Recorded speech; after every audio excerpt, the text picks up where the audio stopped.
साथियों नमस्कार, जय हिंद। साथियों, चुनाव नज़दीक आ रहे हैं और आप जान भी रहे हैं और देख भी रहे हैं कि उत्तर प्रदेश का चुनाव अब सामने आ गया है।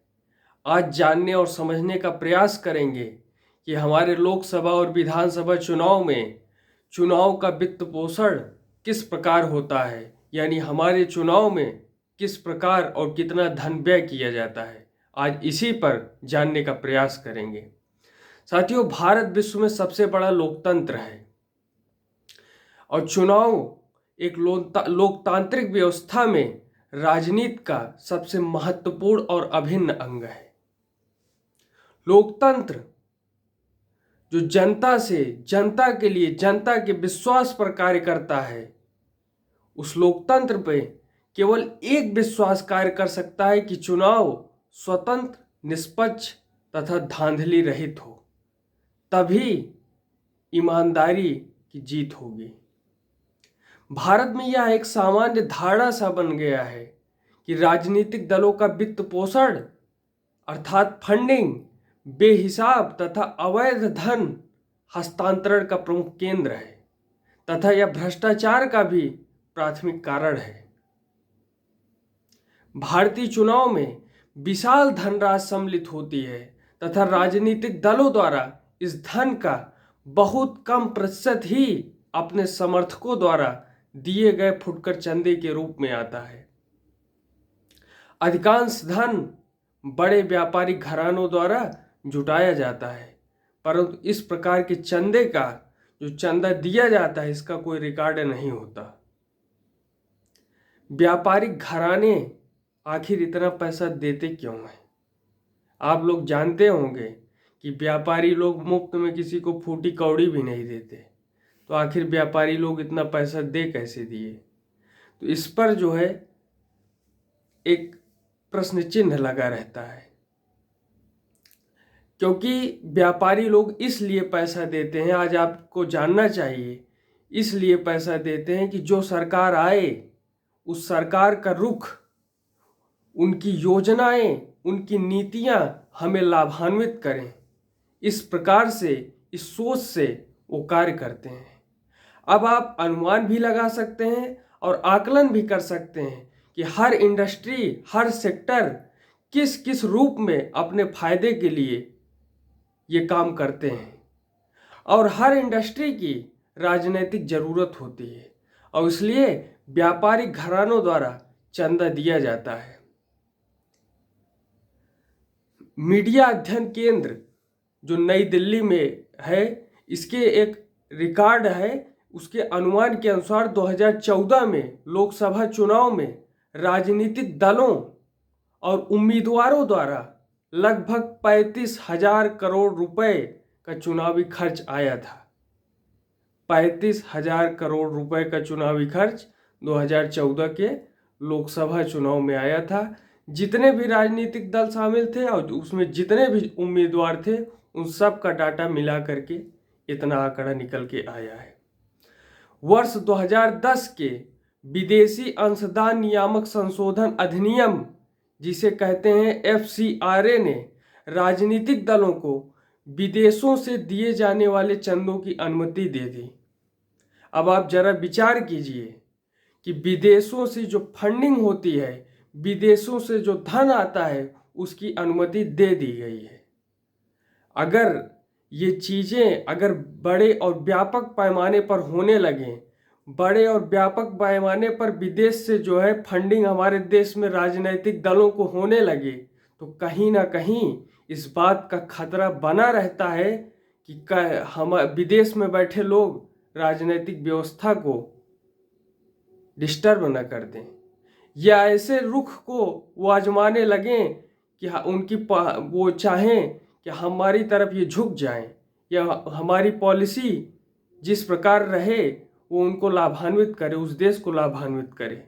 इस विचारधारा को भी, इस मानसिक सोच को भी हमें सतर्क होना होगा और सतर्कता के साथ अपने लोकतंत्र को बचाने के लिए, अपने राजनीतिक व्यवस्था को दृढ़ करने के लिए कदम उठाना होगा।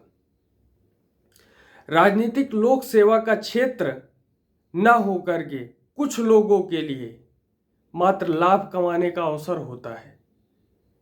और यहाँ तक जब राजनीतिक दल प्रत्याशियों का चुनाव करते हैं तो उनके सामने यह तथ्य महत्वपूर्ण हो जाता है कि प्रत्याशी जो उम्मीदवार खड़ा है अपना खर्च वहन कर सकता है या नहीं, और वो वहन कर पाएगा तभी उसको टिकट मिलेगी।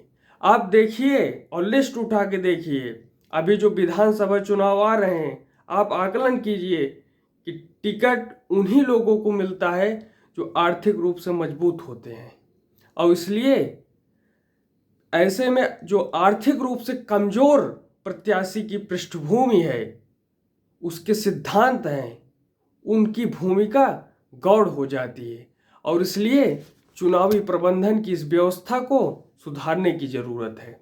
और इसी कड़ी में वर्ष 2002 में उच्चतम न्यायालय ने कहा था कि प्रत्येक उम्मीदवार का अपना नामांकन पत्र दाखिल करते समय वित्तीय हलफनामा देना होगा, जिसमें उनकी वित्तीय संपत्ति की पूरी विवरण होगी। ये बहुत ही अच्छा निर्णय था, ठोस निर्णय था। और इस निर्णय ने ये साफ कर दिया कि अब जो भी प्रत्याशी, जो भी उम्मीदवार राजनीतिक क्षेत्र में उतरेंगे, उनके सारी संपत्ति का रिकॉर्ड पूरी जनता के सामने होगा। और साथ ही साथ उच्चतम न्यायालय ने यह भी कहा कि अगर कोई उम्मीदवार या प्रत्याशी आपराधिक प्रवृत्ति में या आपराधिक गतिविधियों में शामिल हुआ है तो वो भी उसे हलफनामे में दर्ज करना होगा। इस प्रकार से स्वतंत्र और निष्पक्ष चुनाव व्यवस्था के लिए राजनीतिक धन की पारदर्शी पद्धति बहुत महत्वपूर्ण है और ये सुप्रीम कोर्ट का निर्णय स्वागत योग्य है। स्वतंत्रता के इतने वर्षों के बाद भी देश पारदर्शी वित्त पोषण को राजनीतिक दलों के लिए विकसित नहीं कर पा रहा है। और आज सरकार, अगर हम जो है डिजिटल क्रांति को देखें तो डिजिटल क्रांति ने बहुत सारे लोगों को इस बात पर बल दिया, बहुत सारे लोगों को प्रमोट किया कि आप नगद नहीं बल्कि डिजिटल माध्यम से लेन देन करिए। डीबीटी, डायरेक्ट बेनिफिट ट्रांसफर का प्रचार भी और प्रसार भी इसी समय शुरू हुआ। और साथियों, सरकार एक सब्जी विक्रेता और रिक्शा चालक से जब ये अपेक्षा कर रही है कि वे भुगतान को स्वीकार करने के लिए नगद माध्यम से डिजिटल माध्यम की ओर अग्रसर हो, तो राजनीतिक दलों को भी दिया गया प्रत्येक भुगतान, प्रत्येक रुपया डिजिटल लेन देन के माध्यम से किया जाना चाहिए। और खुशी की बात है कि इसके लिए प्रावधान बनाए भी जा रहे हैं। चुनावी खर्च को कम किए जाने की ओर कदम उठाना बहुत आवश्यक है, जिससे ईमानदार लोग राजनीति में उनको आने का मौका मिले। और राजनीति में जब ईमानदार लोग आते हैं तो राजनीतिक व्यवस्था और सुदृढ़ होती है और राजनीतिक गतिविधियां ठीक प्रकार से प्रशासन का संचालन करती हैं। और इसलिए हमें चुनाव व्यवस्था में सुधार लाने की जरूरत है। लोकसभा चुनाव तथा विधानसभा चुनाव में एक साथ आयोजित किए जाने से भी चुनावी खर्चों में काफ़ी कमी आ जाती है और काफ़ी कमी आएगी। और इसके लिए अनेक बार पूरे देश से ये आवाज़ उठे हैं कि एक देश एक चुनाव की व्यवस्था हो। लोकसभा और विधानसभा दोनों चुनाव एक ही समय पर कराए जाएं।